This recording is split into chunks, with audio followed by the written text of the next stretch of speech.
Tras los pasos de Sefarad en el Nuevo Mundo, con David Rosenthal.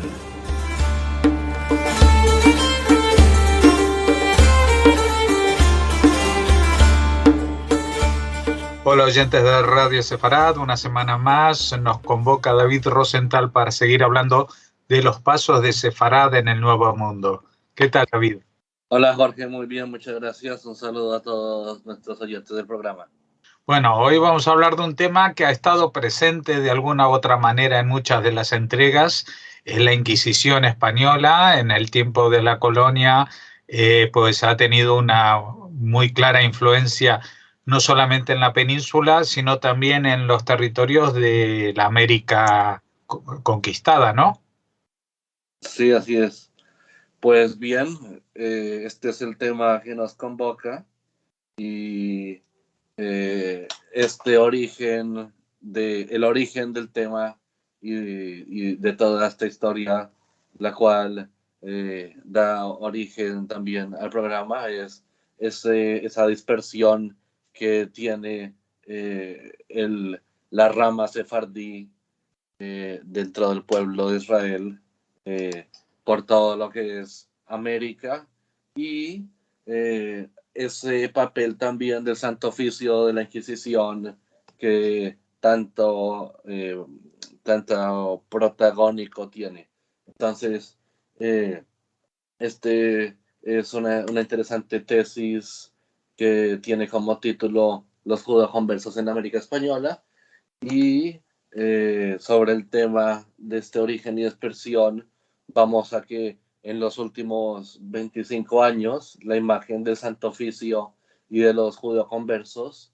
ha sufrido una profunda transformación, incluso llegando a cambiar por completo el significado que tenía la Inquisición para los historiadores de épocas pasadas.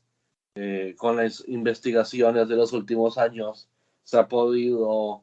deducir que el Santo Oficio poseía una debilidad en su propia estructura, lo que llevaba obstáculos en su respectivo funcionamiento, por lo que resultaba ser muy diferente a como la señalaba Lewin, aquel historiador, ya que resultaba imposible que la Inquisición pudiese abarcar todo el continente americano debido a su extensión.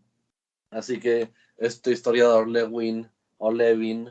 no se equivocaba al afirmar que la fundación de la Inquisición española atendía a una época de inseguridad sobre la franqueza de la conversión de los judíos, sobre esa qué tan veraz, qué tan transparente había sido esa conversión, hacía que la Inquisición estuviera con los ojos bien puestos sobre estos nuevos conversos. También es destacable que a pesar de que la Inquisición no inventó el racismo, las actitudes racistas estaban presentes en la psicología del Santo Oficio, ya que las actividades que llevaban a cabo, como los procesos contra los judaizantes, los actos de fe o los edictos antes de los actos de fe, ejercían una diferencia entre cristianos nuevos y cristianos viejos. Por ello, en el interior del Santo Oficio, el antisemitismo era muy fuerte. Entonces, aquellos nuevos cristianos que eran perseguidos tanto por los cristianos viejos como por algunos cristianos nuevos que ya se sentían cristianos viejos, y la imagen de la Inquisición que ha cambiado en los últimos años a partir de una metodología más compleja y una documentación mejor consolidada, ya no tiene esa visión barroca que se le dio en periodos anteriores. También es imposible que se acepte a los judíos conversos únicamente como víctimas de una ardua persecución, ya que los judíos conversos llevaron a cabo muchas estrategias para poder sobrevivir y conservar sus prácticas judías, además de que se adaptaron y buscaron oportunidades económicas en el Nuevo Mundo. La Inquisición no pudo impedir la integración de los judíos conversos, ni tampoco pudo detener la creación de comunidades de conversos más allá de los Pirineos, según Haliser. Luego, esta Inquisición española que data desde 1478 a 1480, nos lleva a que algunos historiadores coinciden en que la idea de que los reyes católicos no tenían una actitud racista hacia los judíos, sino que estuvieron rodeados de judíos, como en el inicio de este programa se habló, como el señor Abraham Senior, los hermanos Benveniste también, la familia Barbanel, entre muchos otros. Por ello se podría afirmar que no hubo un odio directo a los judíos por parte de los reyes, pero el motivo que les lleva a su expulsión radica en la religión y en la política, especialmente por parte de Isabel, ya que los reyes católicos eran conscientes de que la forma para generar una correcta unión de los territorios españoles era la de propiciar una expansión del cristianismo como método de cohesión social. Así que también es necesario destacar que la Inquisición no era ni mucho menos una invención por parte de los españoles, ni se creó por la persecución de judíos o musulmanes, sino para perseguir a aquellos que se habían convertido al cristianismo mediante el bautismo y no profesaban de forma verdadera la religión cristiana, esto según Pérez. Es necesario comprender los aspectos sociales del siglo XV porque son el trasfondo del surgimiento de la Inquisición. Era una sociedad donde la religiosidad era una realidad política imperante. Hay que remontarse al año 1391, cuando se llevaron a cabo revueltas en varios países cristianos, donde se incluye España y donde queda muy mermada la población judía. Son hechos que vuelven a repetirse en el siglo XV, de ahí que muchos de ellos comienzan a bautizarse sin que hubiese habido una verdadera conversión. Esto lo dice Pérez Villanueva. Y los movimientos populares anteriores a 1478 reclamaban que falsos conversos y judíos representaban un gran peligro para la sociedad, aunque no todos coincidían en la forma de castigo que se les debía dar. Esto lo dice Messeguer. Ahora bien, en la zona de Trujillo, en Extremadura, ocurrieron una serie de altercados, por lo que la reina Isabel, la misma reina Isabel, va a firmar una carta el día 7 de julio de 1477, donde coloca la aljama bajo su protección, además de señalar la prohibición de cualquier tipo de opresión o posible humillación hacia los judíos. Desde la fecha de 1474 hasta 1492, hay una gran cantidad de documentos que están dirigidos a condenar cualquier tipo de violencia hacia los judíos, violencia proveniente de muchos municipios, pero la problemática viene dada cuando los municipios llevaban a cabo actos de violencia a espaldas de la vigilancia que tenían los reyes. Acá tengo un extracto de lo que dice Pérez, y es que dice que lograron terminar los reyes con atropellos sangrientos contra judíos y conversos, como los que se habían producido en los reinados anteriores, pero no pudieron impedir que se siguiera propagando una serie de rumores, prejuicios, acusaciones gratuitas e irracionales, a veces difundidas y alimentadas por escritos y predicaciones irresponsables, todo ello producto de una fobia popular cercana al racismo contra los hebreos, considerados en su conjunto como un grupo hostil, dañoso, repugnante, a cuyos miembros se aplicaba el término despectivo e injurioso de marranos. Entonces, a pesar de esta agresividad, Joseph Pérez señala que se ha exagerado el papel que desempeñaron los judíos durante esta época, especialmente en la vida económica del siglo XV, ya que a finales de este mismo siglo el papel de los judíos en España era bastante secundario. Los que estaban ganando importancia en la economía eran los judeoconversos, y afirma que se debe dejar de lado las creencias exageradas del papel del judío como gran comerciante rico, ya que estos, en el momento de la gran expulsión, formaban una pirámide social de la misma forma en la que se dividían los cristianos, es decir, una pequeña parte de la población judía eran ricos, ya luego está la capa de los comerciantes, agricultores, artesanos, etcétera. Entre el propio colectivo judío existían desavenencias, llegando en muchos casos al odio entre ellos, pero aquello que de alguna forma les unía era la creencia en una misma fe, era la fórmula que los diferenciaba de los cristianos. Tenían su propio régimen político dentro de las aljamas, formaban su propia comunidad autónoma, aunque no tenían todos los derechos civiles y pagaban una mayor cantidad de impuestos que los cristianos, pero a pesar de ello, los judíos tenían una cierta libertad dentro de sus aljamas. En la época de los reyes católicos había una parte de la sociedad cristiana, especialmente los menos acaudalados, que tenían a los judíos como verdaderos enemigos, además de presentar un gran problema para la sociedad cristiana. El problema surge cuando ese odio también se torna hacia los cristianos nuevos o judíos conversos, los cuales habían solicitado desde finales del siglo XIV y comienzos del XV el bautismo. Había una mayor proporción de judíos que se habían convertido al cristianismo en aquellas zonas donde las persecuciones fueron más cruentas y constantes.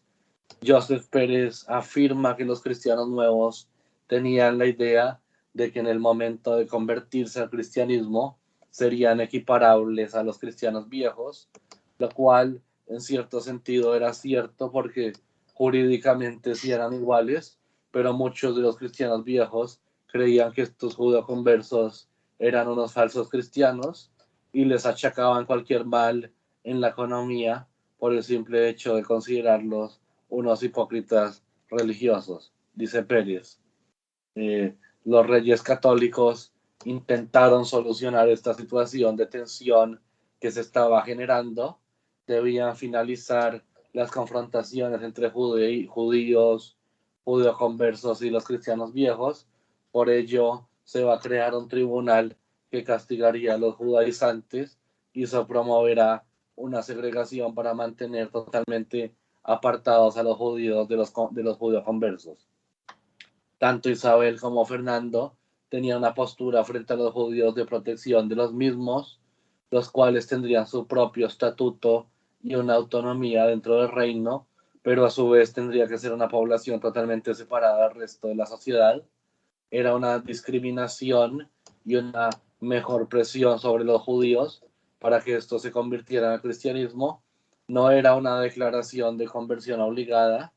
En estos años era una simple presión que se ejercía sobre ellos, además de zanjar el problema de los judíos conversos, que ya no tendrían ningún tipo de relación o toma de contacto con los judíos. Es por ello que tras unos informes totalmente desfavorables provenientes de Andalucía,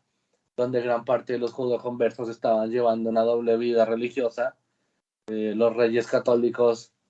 deciden llevar a cabo una visita a esta zona y se dan cuenta que realmente se estaba produciendo una doble vertiente religiosa por parte de muchos conversos, por lo que comienzan a realizar una serie de gestiones para que Roma les permita nombrar inquisidores. El 1 de noviembre de 1478, el Papa Sixto IV les concede a Isabel y Fernando la bula Exigit Sincerae Devotionis Affectus, documento que les permitía poder nombrar a 2 o 3 obispos o bien sacerdotes seculares o regulares, que serían los inquisidores, tanto en las ciudades como en las diócesis del reino y señoríos de los reyes. Para que el documento fuese anulado o suspendido, debía someterse a un documento que tuviese la misma importancia que la bula Exigit Sincerae Devotionis Affectus. Entonces era un privilegio perpetuo y los reyes católicos no van a utilizar esta bula en el momento que se aprueba, sino que comienzan a hacer uso de ella a partir de 1480, cuando reciben noticias negativas de que muchos conversos no querían someterse a la catequesis o hacían caso omiso de los sermones o demás medios de evangelización, así que a partir del 27 de septiembre de 1480 comienza una época de persecuciones, condenas, encarcelamientos y procesos de todos aquellos conversos que se negaban a una aceptación del cristianismo como una única religión. Lo que sobre todo queda plasmado es que esta bula hacía hincapié en los conversos y no tanto en los judíos. El converso se convierte en criminal, dice Pérez.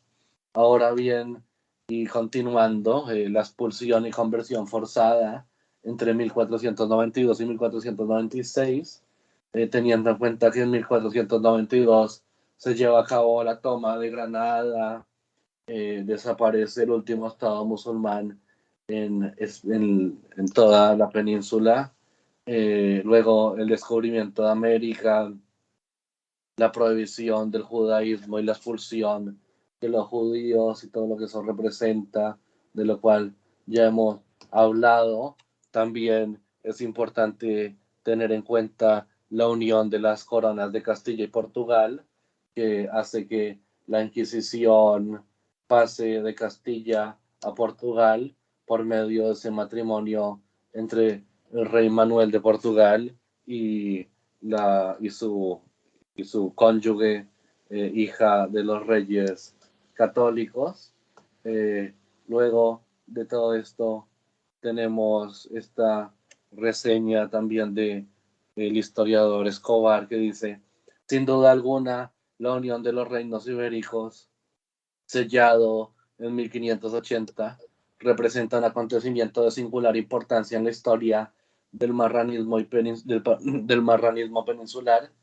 acorralados por la extensión de la represión inquisitorial en Portugal. Un gran número de judaizantes se desplaza hacia España, con lo que se reactiva un criptojudaísmo que se encontraba prácticamente en la agonía desde la frenética persecución ejecutada por los tribunales españoles durante las dos últimas décadas del siglo XV. Eran considerados como extranjeros en la época de entronización de Felipe II. En realidad, por cálculo político, los lusitanos siempre fueron tratados con cierta deferencia cuando transgredían las leyes, tanto sobre la emigración como sobre el comercio clandestino en el Nuevo Mundo. Luego, la Inquisición española llega a las Indias, lo que significa que con la expulsión de los judíos se sabe que ellos encontraron protección en las ciudades italianas o en el Imperio Otomano, territorios donde pudieron ejercer de forma libre el judaísmo, mientras que aquellos que permanecieron en el territorio ibérico tuvieron que vagar con su religión de forma secreta de un territorio a otro, de generación en generación, y su migración hacia el Nuevo Mundo es lo que va a provocar en gran medida el establecimiento de la Inquisición en territorio americano. Pero hay que aclarar un aspecto fundamental, y es que a lo largo de los tribunales de la Inquisición en el continente americano se demuestra que fueron muy pocos los casos de españoles que fueron arrestados por ser judaizantes. De esta forma queda confirmado que el marranismo del Nuevo Mundo era fundamentalmente un fenómeno portugués. Con respecto al hecho de ser un fenómeno mayoritariamente portugués, aparecerá el término marrano o marranismo, palabras que en un principio tenían un significado despectivo y que acabará por ser admitido por el continuado uso de la palabra. El marranismo parece ser un término muy amplio y diverso. Además, la búsqueda de información sobre los marranos no está suficientemente avanzada para que pueda ser investigado en su totalidad. Con respecto a los emigrantes que se dirigen hacia el Nuevo Mundo, es bastante destacable que aquellos cristianos nuevos, que pueden ser judaizantes o no, son en su mayoría portugueses. Bueno, realmente vemos que hay distintas posturas respecto a lo que significó el fenómeno de la Inquisición en territorio español primero y luego en los territorios de Portugal, por este vínculo familiar que se establece, y también en las colonias del Nuevo Mundo. Y todo esto va a influir